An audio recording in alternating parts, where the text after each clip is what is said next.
Crise économique, crise sociale, crise politique, voire crise identitaire, l'Europe semble aujourd'hui plus fragilisée que jamais depuis la fin de la Seconde Guerre mondiale. Et la perspective des prochaines élections européennes, avec l'éventualité d'une percée des partis eurosceptiques, risque de mettre encore plus à mal l'idéal européen et la construction européenne. C'est dans ce contexte que mon invité se demande si finalement l'Europe ne vit pas aujourd'hui l'heure de son crépuscule. Bonjour Jacques Lezoir. Bonjour. Alors vous publiez L'Europe à l'heure de son crépuscule, point d'interrogation, aux éditions Odile Jacob. Donc c'est un essai de prospective dans lequel vous définissez plusieurs scénarios possibles pour l'Europe. Alors, première question, si vous deviez répondre à la question que vous posez en titre en enlevant le point d'interrogation, vous pencheriez plutôt pour l'affirmative ou la négative ? Eh bien, ce qu'il faut que je dise d'abord, évidemment, c'est que les prospectivistes pensent que l'avenir n'est pas écrit.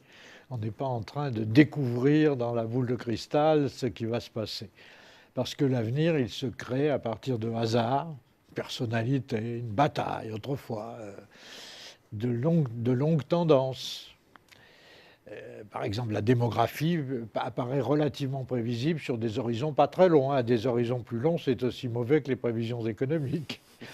Et puis les plans des acteurs qui, par la coopération et le conflit, créent des conséquences. Alors, donc l'avenir de l'Europe n'est pas écrit.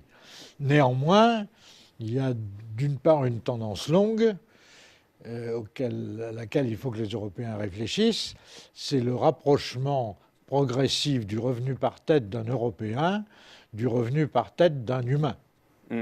Ça n'a l'air de rien, mais c'est une grosse différence sur le long terme. Et deuxièmement, par rapport à ça, naturellement, des ouvertures possibles.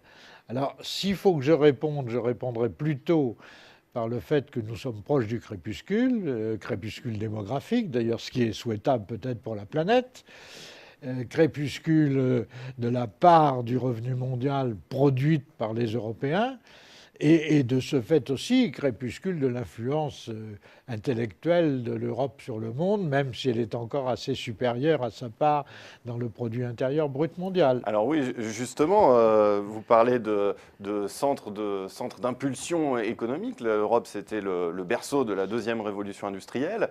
Ce n'est plus celui de la troisième révolution industrielle. Oui. Alors finalement, c'est le sens de l'histoire, le crépuscule de l'Europe, par rapport à la situation actuelle. C'est ce que vous percevez ? Le sens de l'histoire a l'air de dire que tout est écrit. Alors je suis gêné par ce terme, mais je crois que c'est vrai qu'il y a progressivement un retour de l'Europe à la normale, mais sous un aspect compliqué, c'est-à-dire qu'en même temps, l'Europe a réenfanté la civilisation chinoise, la civilisation indienne, je ne parle pas de la civilisation américaine, qui est quand même un rejeton de la civilisation européenne.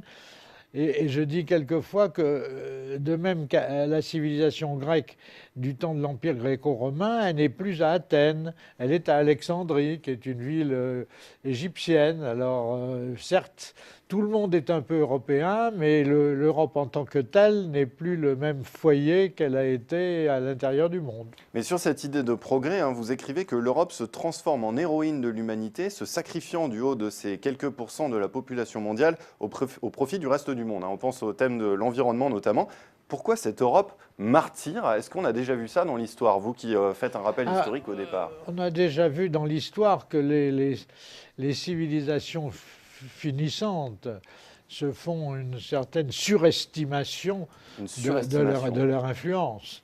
Et sur le cas des émissions de gaz à effet de serre, on a bien vu qu'un peu après Kyoto, la Commission européenne cherche à expliquer au monde ce qu'il faut faire. Dit, moi, je vous fixe des plafonds, faites comme moi.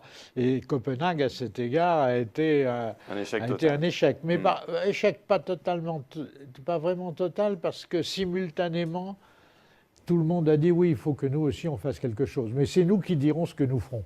C'est-à-dire c'est un échec sur le plan de dire faites comme nous, mais c'est pas un échec sur le plan il y a un problème. Et l'Europe n'est plus écoutée au niveau mondial? Elle a perdu son influence? Elle a perdu son influence, oui. Ça ne veut pas dire que son influence n'est pas encore supérieure à ce qu'elle représente dans la population mondiale. Mais même la France, je dis que quelquefois aux Français que la part de la France dans la population mondiale, si elle disparaissait, ce serait comme si dans un village de 5 personnes, il y avait une famille qui s'empoisonnait à l'oxyde de carbone de 5 personnes. Elle disparaîtrait. Il y aura un village de 495 personnes après. Certes, on souhaiterait, on dirait cette famille a donné le maire du village, le premier instituteur venait de cette famille, il y a un écrivain de cette famille qui a écrit un excellent roman, mais tout ça... Ça n'ira pas plus loin. Ça n'irait pas plus loin. Alors on va parler un peu de l'Union européenne, dont la construction paraît aujourd'hui fragilisée, je le rappelais en introduction. Quels sont à votre avis, puisque encore une fois vous faites un rappel historique, quelles sont les principales erreurs qui ont été commises et qui ont conduit à cette fragilisation de la construction? D'abord, toute construction eût été fragilisée par la grande crise conjoncturelle de 2008.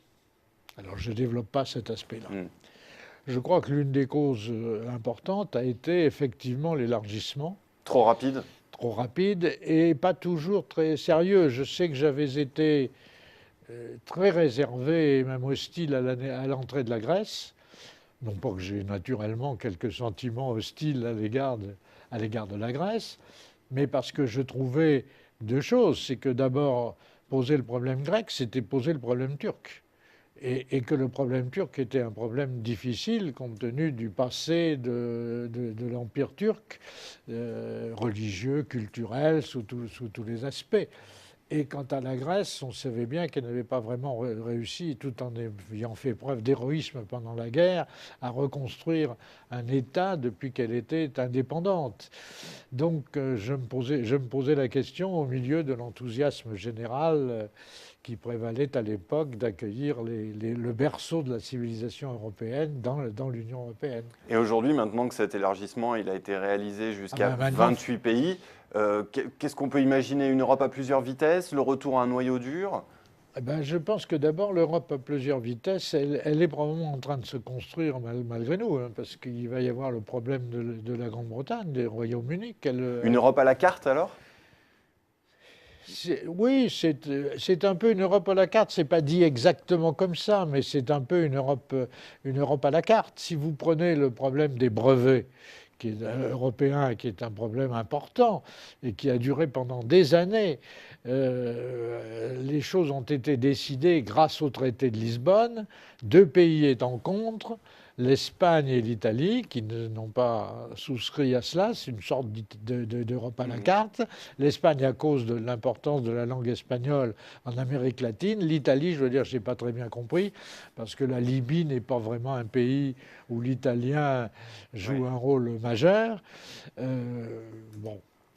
Il y a un autre problème que vous soulignez dans votre livre, Jacques Lezourne, c'est le manque de lisibilité des institutions et des décisions européennes, ce qui éloigne les citoyens de l'Europe. Est-ce que vous reprendriez à votre compte, finalement, l'expression de Jacques Delors, le totalitarisme mou? Il a dit aussi, Jacques Delors, une phrase que j'aime beaucoup, il a dit « La construction européenne n'est pas un long fleuve tranquille ». Je trouve ça aussi assez joli, peut-être un peu moins pessimiste que ça. Je crois que ce qui est difficile pour les citoyens, c'est d'abord qu'entre le moment où les chefs d'État donnent une indication et le moment où les décisions sont formellement prises et exécutoires, il s'écoule souvent 1 an ou plus. Et alors que les médias font un grand cinéma sur la décision de principe, ils mentionnent à peine le fait que c'est devenu opératoire. Alors, il y a un décalage entre le temps politique et le temps médiatique. Et le temps médiatique. Le temps politique, le temps de l'annonce politique et le temps de la réalisation politique. C'est pas commode pour les citoyens parce qu'ils savent jamais où ils en sont. Si vous leur demandez où est-ce qu'on en est de l'union bancaire, actuellement, ils vont dire oui, il y a une décision de principe, puis on a dit hier que c'était presque fait, puis c'est un dossier complexe. Puis c'est un dossier complexe. Alors il y a ça. Et la deuxième chose, à mon avis, comme je le dis un peu méchamment, la démocratie, un échelon de la démocratie, c'est l'assassinat sans cadavre. C'est-à-dire qu'on a un vote, il y a des gens il y a un gagnant, il y a un vaincu. Le vaincu est aux oubliettes, si ce n'est que comme on ne le tue pas, il peut revenir quelques années plus tard, naturellement, mais on ne le tue pas. Mais le public a l'impression que sa hargne a pu s'acharner sur quelqu'un ou il a pu porter au pouvoir quelqu'un dans lequel il a confiance.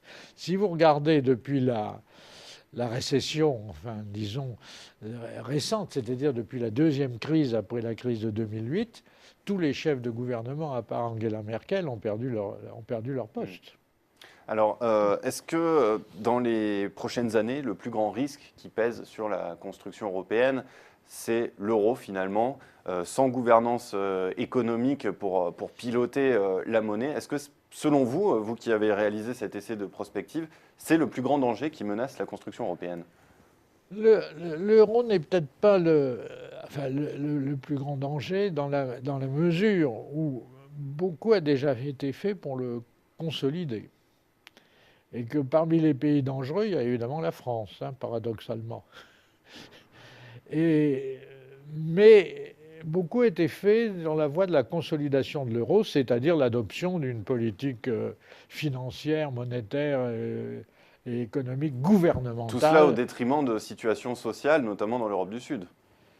Oui et non, parce que la détérioration de la situation sociale dans certains pays est due au fait que les pays n'ont pas tiré les conséquences de l'existence d'une monnaie commune. Je prends l'exemple de la France. Il n'y a pas encore très longtemps, quand on disait il y a un problème du coût du travail, le fait d'avoir mis sur le coût du travail une grande partie du coût de l'État protecteur diminue la compétitivité extérieure de la France et donc entraîne un déficit de la balance extérieure. Et ceci fragilise la situation française, en dehors du fait que le coût du travail augmente le chômage. Bon, ça, évidemment, tout le monde se dit, c'est très bien, s'il n'y avait pas l'euro, on dévaluerait à tout crin, et comme on dévaluerait à tout crin, le revenu et le coût du travail baisserait, et le revenu des Français baisserait, naturellement, de manière très importante, on les ramènerait à la case départ. Mais ça n'empêcherait pas qu'il y a l'apprentissage, dans le monde actuel, il y a l'apprentissage de la maîtrise des coûts économiques. On peut avoir plus ou moins d'État protecteur, mais il faut le faire par un système d'impôt qui n'entraîne pas du chômage. Alors évidemment, plus ou moins d'État protecteur, ça veut dire moins de revenus monétaires utilisables par les ménages. Alors on voudrait bien que l'État protecteur se développe en France, mais que simultanément on ne touche pas à la hausse du revenu des ménages. Malheureusement, c'est une question d'arithmétique, ça ne cadre pas. Pour conclure, Jacques Lezourne, est-il utopique finalement aujourd'hui d'aller vers plus d'intégration politique, ou alors avez-vous le sentiment que ce que nous avons en commun est plus fort que ce qui nous sépare de nos voisins? C'est difficile à dire. Ce que nous avons en commun est absolument énorme, au point même qu'on s'en rend plus compte et qu'on considère que c'est acquis. Moi, je vois beaucoup les jeunes qui passent leurs vacances en Angleterre, en Allemagne, en Italie. Ils se rendent à peine compte qu'ils vont dans un autre pays. Donc, ce que nous avons en commun est tout à fait considérable. Mais nos racines historiques ne disparaissent pas si facilement. Donc, je pense qu'on va probablement vers une construction où il y aura des points durs autour de l'euro, et puis après probablement beaucoup de choses à la carte. Ça dépendra beaucoup d'ailleurs de la renégociation avec le Royaume-Uni, si le Royaume-Uni décide de renégocier ses liens avec l'Union européenne. Eh bien écoutez, nous verrons ce que l'avenir nous réserve. Jacques Lezourne, je vous remercie. Je rappelle le titre de votre livre, L'Europe à l'heure de son crépuscule, publié aux éditions Odile Jacob. Merci d'être venu sur Xerfi Canal.